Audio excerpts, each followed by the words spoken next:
Kita lanjutkan review drama Under the Queen's Umbrella episode 13. Scene dibuka dengan Dayang Sin yang berlari keluar istana untuk menjemput Chow Wol dan bayinya. Beralih ke Pangeran Songnam yang meninggalkan Chung Ha saat malam pertama. Pangeran menuju ruangannya dan begadang semalaman. Ia galau memikirkan gadis yang ia sukai, ternyata memihak Ibu Suri. Chung Ha sangat sedih karena ditinggal pergi. Namun ia tetap berpikir positif dan menunggu pangeran kembali. Kembali ke Chow Wol yang menghadap ratu, ia menyerahkan bayinya pada ratu. Karena, jika bayi itu ikut dengannya, maka, selamanya anak itu akan menjadi kaum rendahan seperti dirinya. Ratu memanggil Pangeran Muan dan memberikan bayinya. Pangeran sangat terkejut mengetahui bahwa bayi itu adalah putrinya. Ia berjanji akan menjaganya dan meminta ratu untuk mencari Chow Wol. Ratu sangat kesal dengannya, kemudian ratu pergi meninggalkan bayi itu bersama Pangeran Muan.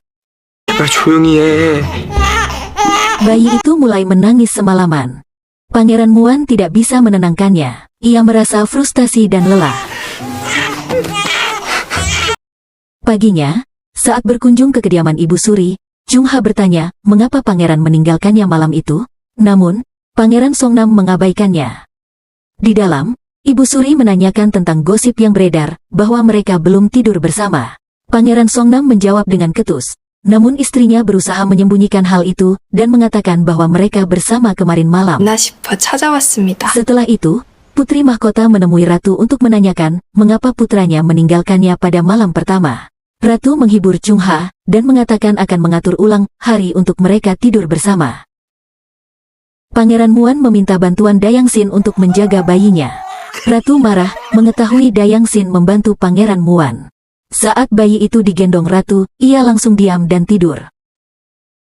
Beralih ke Raja, yang berencana memberikan putra mahkota tugas untuk mereformasi lumbung keadilan Uichang, yang tidak lagi memberikan manfaat bagi rakyat.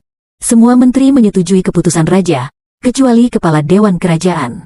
Kepala Dewan Kerajaan menyadari bahwa tidak ada menteri yang mendukungnya lagi. Saat Pangeran Songnam mencari referensi buku kakaknya untuk menyelesaikan masalah Uichang, ia menemukan lembaran catatan tentang penyakit mendiang kakaknya. Scene beralih ke Pangeran Uisong yang menemui Tabib Kwon dan Tabib Toji. Mereka menawarkan Pangeran Uisong untuk dijadikan putra mahkota jika ia mau mendukung mereka untuk melakukan pemberontakan. Pangeran Uisong menolak tawaran itu, namun mereka terus meyakinkan pangeran agar ikut dalam misi pemberontakan. Pangeran pun akhirnya bersedia. Beralih ke Ratu yang memanggil putra mahkota. Ratu menanyakan, mengapa ia belum tidur dengan istrinya. Pangeran tidak bisa menjawab. Ratu mengatakan, bahwa putri mahkota adalah pilihannya, karena ia melihat kelebihan pada diri Chung Ha. Selain itu, karena Chung Ha begitu menyukai putranya. Ratu meminta pangeran untuk menyayangi istrinya. Kemudian, pangeran melaporkan lembaran yang ia temukan tentang catatan penyakit mendiang kakaknya. Catatan itu berisi keadaan kakaknya yang semakin parah setelah dirawat oleh Tabib Kwon.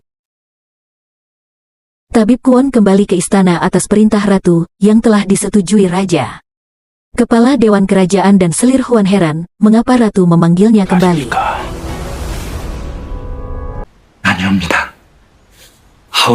Saat Tabib Kwon menghadap Ratu, Ratu memintanya menyelidiki dan mengungkap penyebab kematian mendiang putra mahkota.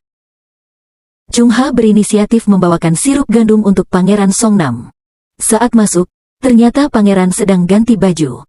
Chung Ha yang salah tingkah tidak sengaja terpeleset dan ditangkap Pangeran Songnam. Mereka sama-sama merasa deg-degan. Di kediaman Pangeran Muan, ia dikunjungi dua adiknya. Pangeran Giesong dan Pangeran Ilyong kaget melihat kakaknya menggendong seorang bayi. Mereka pun bermain bersama keponakannya itu. Kembali ke Ratu dan Pangeran Songnam yang telah mengetahui bahwa Tabib Toji bernama asli Tabib Yo Sanggup. Scene beralih ke Tabib Kwon yang memberikan racun yang ia gunakan untuk membunuh mendiang putra mahkota kepada Selir Huan. Pangeran Uisong meyakinkan kakeknya agar mengizinkannya ikut melakukan pemberontakan bersama anak mantan Ratu Yun. Kepala Dewan Kerajaan menolak gagasannya itu.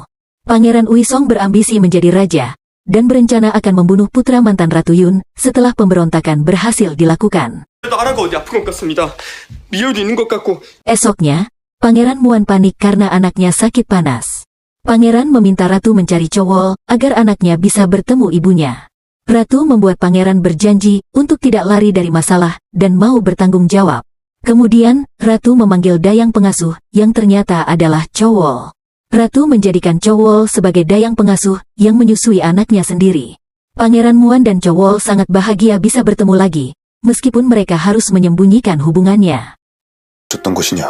아니 자취를 감추다니요. Pangeran Songnam berhasil menemukan tabib Toji. Pangeran meminta tabib untuk menjelaskan gambar kondisi jenazah milik kakaknya yang ternyata sama dengan mendiang putra mahkota Tein. Hal ini berarti mereka mati karena racun yang sama. Scene flashback ke tabib Toji dan tabib Kwon yang berencana memanfaatkan Ratu untuk menggali kembali kasus kematian putra mahkota Tein. Di kediaman Ibu Suri, Selir Huan menyajikan teh untuk mertuanya. Namun, Ibu Suri memecahkan gelas itu karena khawatir jika ia akan diracun. Ibu Suri menanyakan siapa ayah dari Pangeran Uisong. Selir Huan panik, namun berusaha meyakinkan bahwa Pangeran Uisong adalah anak raja.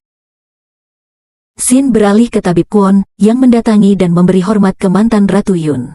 Ternyata, Ratu Yun adalah ibunya. Dan, scene pun berakhir. Kita lanjutkan episode 14 besok ya. Thanks for watching and subscribe.